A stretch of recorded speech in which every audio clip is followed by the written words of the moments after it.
Greetings everyone, this is Mohan Kumaut. I cordially welcome on my YouTube channel The Silent Teacher. So dear friends, dear students, आज हम बात करेंगे class 12 का बहुत ही बेहतरीन और बहुत ही अच्छी कविता अ बॉय सॉन्ग, जिसके पोइट है विल्फ्रेड विल्सन गिब्सन। तो स्टूडेंट्स स्टार्ट करते हैं। Let's see, first of all बात करते हैं अबाउट द पोइट। तो इसका जो पोइट है वो है विल्फ्रेड विल्सन गिब्सन। अब पढ़ते हैं गए इसके कुछ जीवनी के बारे में। Let's talk about his autobiography. Wilfred Wilson Gibson was born at Hexham in England in 1878, यानी इसका जन्म हेक्सम इंग्लैंड में हुआ।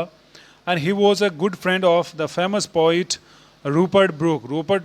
जो रूपर्ट ब्रूक है उसका बहुत ही अच्छा दोस्त था। The poem A boy song appeared in his first verse called Mountain Cover. उसकी जो पहली जो कविता है गिब्सन की, वो माउंटेन कवर में आई और वो पब्लिश हुई थी 1902 को guys. And Gibson was died in 1962, और गिब्सन है 1962 में मर गया था। ये तो था कुछ ब्रीफ जानकारी गिब्सन के बारे में। Now students we talk about the pome.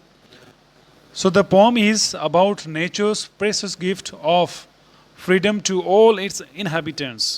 यानी गाइज ये कविता है प्रकृति की बहुत ही शानदार गिफ्ट, जो आज़ादी सभी निवासियों के लिए।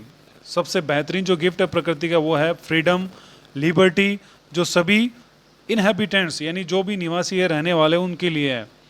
Like man, birds are also important and manifestations. Manifestations means interpretations of life that aid to be beauty of nature, expenses of the limitless sky. यानी गाइस यानी जिस तरह से आज़ादी इंसानों के लिए चाहिए, उसी तरह जानवरों के लिए, पक्षियों के लिए भी आज़ादी का उसी तरह मायने है। यानी उसी तरह मतलब है, जैसे इंसान के लिए आज़ादी चाहिए उसी तरह जानवरों को भी आज़ादी चाहिए, उनको भी लिमिटलेस स्काई में उड़ने की आज़ादी चाहिए। The poem expresses the poet's feelings of intense joy, which spring from his realization that all birds uncaged and free to fly from place to place, from the green trees to the bright skies, belongs to him because he does not set fair traps and catches them. यानी कवि इसमें बताना चाहता है कि जो पक्षी है वो उनके पास भी आज़ादी है एक स्थान से दूसरे स्थान में उड़ने की, उनके पास भी आज़ादी है एक हरे पेड़ से दूसरे हरे पेड़ पर जाने की। कवि है वो उनके लिए कभी भी ट्रैप्स या केज वगैरह यूज़ नहीं करता है, क्योंकि वो ये कहता है, कवि ये मानता है कि सारे के सारे पक्षी वो कवि से बिलोंग करते हैं, वो मुझसे बिलोंग करते हैं, इसलिए मैं कभी भी ट्रैप नहीं करता हूँ, मैं कभी भी उनके लिए केज नहीं लगाता हूँ। The poet successfully establishes an emotional bond with the birds and this shows a tendency towards empathy. इस प्रकार उनके प्रति वो एक बहुत ही सहानुभूति तरीके से और बहुत ही एक इमोशनल जो अटैचमेंट है, इमोशनल बॉन्ड है, वो उनके साथ में रखता है कि जिस तरीके से हम इंसानों को आज़ादी चाहिए, लिबर्टी चाहिए, फ्रीडम चाहिए, चाहे वो किसी भी चीज़ का इंटरप्रिटेशन करने के लिए हो, उसी तरह पशुओं को, पक्षियों को, उनके लिए भी आज़ादी चाहिए। तो नाउ स्टूडेंट्स ये तो था इंट्रोडक्शन ऑफ द पोम। अब हम बात करेंगे about the poem, about the stranger. So let's see. Boy song. Because I said no snare, but leave them flying free. All the birds of the air belong to me. यानी guys stranger में कवि ये कहता है कि मैं उनके लिए कभी भी जाल नहीं बिछाता हूँ। Because I said no snare, snare का मतलब जो ट्रैप होता है, नेट होता है, मैं उनके लिए कभी भी नहीं रखता हूँ, कभी भी सेट नहीं करता हूँ। But I live them flying free, मैं ये चाहता हूँ कि स्काई में फ्री उड़े, यानी स्वतंत्र तरीके से उड़ान भरे, जहाँ चाहे मर्जी वहाँ वो उड़े। All the birds of the air belong to me, जो भी हवा में जितने भी पक्षी उड़ रहे हैं वो सब के सब मुझसे बिलोंग करते हैं। They all are mine.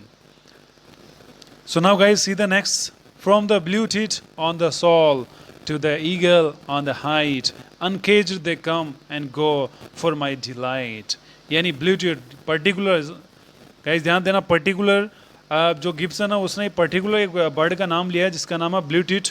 Blue tit जो आपको थंबनेल में दिख जाएगा, इजीली आप वॉच कर सकते हैं। थंबनेल में एक पिक्चर दिया हुआ है, that is known as the blue tit, यानी जो पक्षी है वो चाहे नीचे सरफेस पे उड़े पृथ्वी पे या बहुत हाइट पे जिस तरह से ईगल उड़ता है वो उड़े, सभी अनकेज्ड है। अनकेज्ड मीन्स सभी पिंजरे से बाहर है, वो जहाँ चाहे वहाँ जा सकते हैं, क्योंकि मैं जब उनको देखता हूँ तो मैं खुश होता हूँ। I feel happy flying them. Now next, and so the sunwards way I soar on the eagle's wings, and in my heart all day the blue-tit sings. Now Swens, जो गिब्सन है वो ये कहता है कि मैं चाहता हूँ कि वो पक्षी है उड़े, सूर्य की तरफ उड़े, जिस तरह से ईगल है उस वो अपने पंख फैला के उड़ती रहे। And in my heart all day the blue tit sings, और मैं चाहता हूँ कि जो ब्लू टिट है वो मेरे हार्ट में हमेशा गाता रहे, वो मुझे खुश करता रहे। मैं उनको उड़ते हुए देखता हूँ तब मैं बहुत अच्छा हैप्पी फील करता हूँ। I feel happy when I watch them flying. So student, ये तो था विल्सन गिब्सन के द्वारा लिखी हुई कविता जिसके स्टेंजा हमने एक्सप्लेन किया, और उम्मीद करते हैं आप लोग समझ चुके होंगे। So now we talk about the question answers of the poem. Guys 12th class में आपको स्टेंजा दिया जाता है कि स्टेंजा में से आपको क्वेश्चंस पूछे जाते हैं, और रेफरेंस टू कॉन्टेक्स्ट आपके आता नहीं है, तो आप इजीली ध्यान दीजिएगा। स्टेंजा आपको अच्छे से पढ़ना है और उसमें से क्वेश्चन आंसर देना है। ये 10-12 दोनों के लिए है। लेट्स सी स्टूडेंट, क्वेश्चन देखते हैं। Why do all the birds belong to the poet, यानी उस पॉइंट से सारे के सारे पक्षी क्यों बिलोंग करते हैं। सो सीधा answer, all the birds belong to the poet because he said no snare, जो हम पहले स्टेंजा में पढ़ चुके।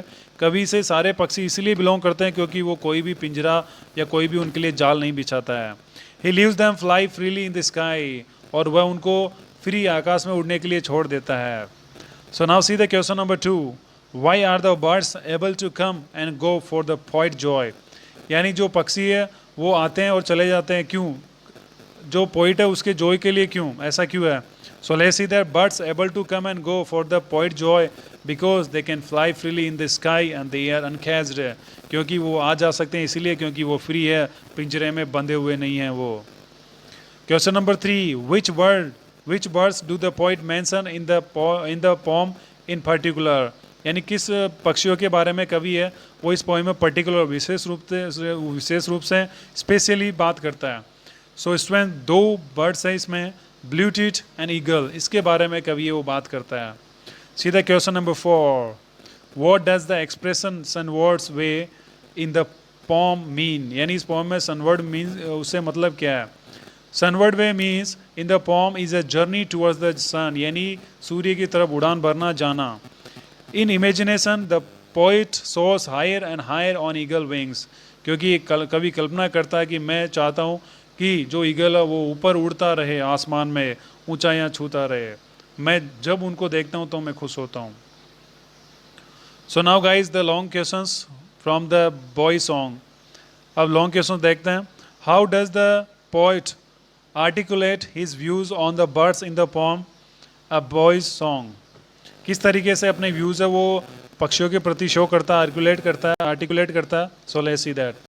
See the answer, in the pome a boy song the poet created emotional bonding with birds, यानी ये तो हम समझ चुके हैं कि कवि है वो इन बर्ड्स के साथ में एक इमोशनल अपना अटैचमेंट है वो बैठा चुका है, उसने बना लिया है। He shows a tendency towards empathy, यानी वो अपना स्वभाव है उनके प्रति सहानुभूति रखता है, उनके प्रति बहुत ही दया का भाव रखता है, वो दिखता है कवि का। Birds add beauty to nature when they fly freely in the sky give joy to humans, यानी जब पक्षी फ्रीली उड़ते हैं, आसमान में उड़ते हैं, तो वो हमें भी आनंद की अनुभूति करवाते हैं और अच्छे लगते हैं। In imagination the poet shows higher and high on eagle wing, जिस तरह से वो कभी इमेजिनेशन करता है कि जिस प्रकार से ईगल उड़ता है ऊपर तो हमें कितना अच्छा लगता है, जिस तरह से वो उड़ान भरता है, पंख फैलाता है और एकदम से सीधा आता है, तो वो कितना सुशोभित करता है हमारे मन को। That looks so great. Now question number 6, why do all the birds according to the poet belongs to him and what does the word all suggest to include here, यानी यहाँ सारे के सारे बर्ड्स उससे बिलोंग करते हैं, इससे मतलब क्या है। So let's see, according to the poet all the birds belong to him because he said no snare for birds, ये हम ऑलरेडी पीछे पढ़ चुके हैं, बड़ा आप आंसर दे सकते हो अपने अकॉर्डिंग, क्योंकि उनके लिए कोई भी ट्रैप नहीं करता, कोई भी स्नेर नहीं करता है। Birds can fly freely in the sky because they are uncaged. पक्षी फ्रीली आकाश में उड़ सकते हैं क्योंकि वो अनकेज्ड है, पिंजरे में बंद नहीं है। Poet in the favour of birds freedom, क्योंकि कवि है उनकी आज़ादी चाहता है और उनकी लिबर्टी को वो फेवर करता है। And the word all here suggest to include all the inhabitants of nature, all birds of air from eagle to blue tit. और कवि यहाँ चाहता है, यहाँ ऑल सजेस्ट करता है सभी बर्ड्स के लिए जो भी इस प्रकृति में जो इसके निवासी है उनके लिए, जिस तरीके से ईगल और ब्लू टिट के लिए वो चाहता है, उसी तरह सबके लिए वो आज़ादी चाहता है कि वो भी आज़ाद रहे। So now student see the question number 7। Summarise the poet's views as express in the poem a boy song in your own words. आप गए इसमें अपना एक समरी के तौर पे आप लिख सकते हो जो हम ऑलरेडी इंट्रोडक्शन में पढ़ चुके हैं, तो आप इजीली इंट्रोडक्शन का आंसर आप देख सकते हो, that is the same answer will be of this. तो उम्मीद करता हूँ गाइज ये चीज़ें आप समझ चुके होंगे, question answer along with the explanation. Press the bell icon on the YouTube app and never miss another update.